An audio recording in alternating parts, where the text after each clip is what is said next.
Unbiased Trading here, and today we're going to be going over my setup part 3, the setup criteria. Now, I definitely recommend you check out part 1 and part 2 as it goes over my previous trading journey and how my spreadsheets are looking currently and how I use data. However, this is the main part I assume most people have been waiting for is really my setup, what I scan for, and then the next part will be how I enter, how I exit, and my thoughts on how you create entries and exits. But yeah, let's get into it. Now, what is a trading setup? A trading setup is a predetermined set of conditions that, when met, equals a valid trade for you to take based off past historical edge. Now, trading setups are incredibly important. It allows you to make trading decisions that aren't relying on gut feelings or emotions in the moment and simply focus on execution of that trading setup. A trading setup also helps in other parts of trading. When you have a clear set of conditions, in theory, you shouldn't be suffering from overtrading or a couple of other psychological issues if you're able to abide by that setup. In addition, you'll know when you are overtrading, as it will be clear that a certain trade did not meet the conditions. Lastly, there are many types of setups that can fit different people's trading styles and markets that they perform better in. So it doesn't mean if someone has one setup, you have to trade that setup. There are seriously tons of setups you can trade. There's actually, I think, a common misconception in trading that there is actually a ton of edge. There is a ton of ideas you can pursue, but not every idea is going to be good for you as a trader personally. And I don't think people really spend enough time analyzing that edge to have the time to be able to execute it and be confident in it. Now, common types of setups. Before I get into my setup, I want to take you through some common ideas of how you could start creating your own setup, just to give you that kind of framework. So, the goal of this series really isn't for you to simply copy mine, but to take concepts and frameworks and start developing your own. So, some common setups that you might see that you can build upon and turn into a formidable setup are breakout strategies. Now, these are probably the oldest setup type, and you've probably heard them from many other YouTubers. They are the easiest in theory, but I would say the hardest to find real edge in. However, some people have been able to do it, like Bryce Tui, I think that's how you pronounce his name. I think he had a very good breakout setup during 2021 and 2020.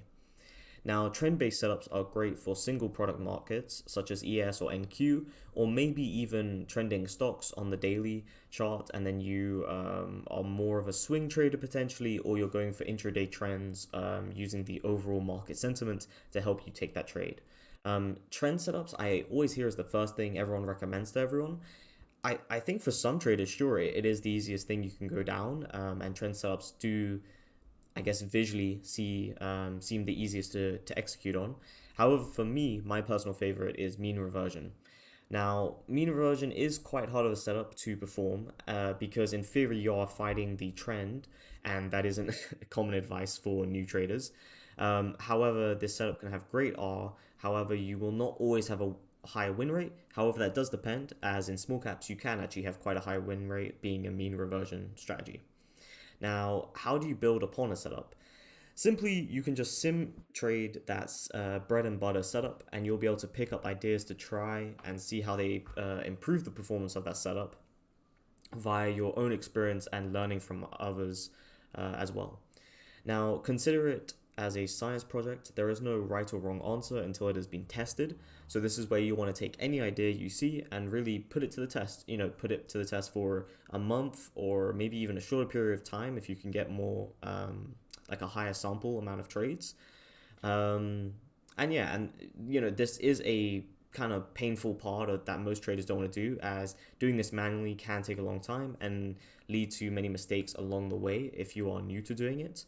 So I'd always recommend watching some other videos, maybe of mine or other traders, about backtesting or creating your spreadsheet, as there are some common mistakes. Also, if you are looking for any advice, I've got a free call going on right now for Christmas, so you can book a call below in the description. Now, this is this is my setup. So I'll quickly explain why I split it into three groups and why grading your setup is very important. However, if you're just here for the criteria, here it is, and I hope you enjoy it. So I split my setup into three groups: an A grade trade, an A plus trade, and lastly an A plus plus. The reasoning why is an A grade trade for me has historical edge plus forward testing edge. However, it does have less reward compared to an A plus or an A plus plus. But overall, it has a larger amount of trades, meaning a higher overall PNL over a period of time than if I was only to take A plus and A plus plus. How do I optimize for an A grade trade, an A plus, and A plus plus? Now, this is a matter of personal preference. Some people want the highest win rate they can, and they will thus grade their criteria on what has the best win rate. However, for me, I am more concerned with sample frequency and profit optimization. Now, an example of this is if one criteria makes me 80,000 over 4 years, but has 500 samples, but another one makes me 100,000 over 30 samples, I would always choose the first one with 500 samples, as it has a greater sample rate, which means I can rely on the data more than the second. Now, with more samples, it will be overall harder to overfit that model, and you will be relying on less outliers in that criteria. So that is why I always prefer a higher sample frequency, and then secondary to that is profit optimization. So whatever creates the most profit. Now, finally, you can check out my setup requirements here. These are simply my scan requirements. So yes, I could take every one of the trades that meet the scan requirements and short at open with a 20% stop and exit at close, and technically with historical edge I would be profitable. But in my opinion, this is a challenging technique with far too many other variables influencing the price. That being said, you will never be able to account for them all. If you do, you will result in like a tight balance between attempting to keep a certain amount in view while not overwhelming your system with too many variables that would just overfit your model. So what I'm trying to say there is there will always be so many variables you could put into a setup. Just for small caps, for example, you could do dilution, historical data, you could do SEC filings, you could do general market sentiment, you could do small cap market sentiment. There's a tons of ideas and things you could put into a setup to make it influence why you take a certain trade over another. But I think you have to limit your scope of view and try and focus on a core amount that are related to each other.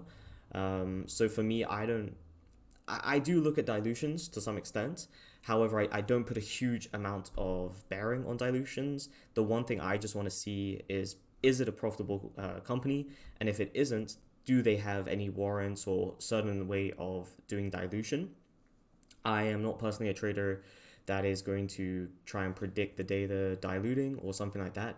However, I do want to see a company not being profitable, so e.g. having like a negative cash to debt ratio. And that's kind of my external fundamental analysis of it. Now, this is what the data says. This is a running total P&L from those criteria of just a grade trade. This is how it would look over 4 years. This is with a starting capital of 5,000 with 1,000 risk per trade. Yes, that is not realistic. You shouldn't be risking 1,000 if you only have 5,000 in your account.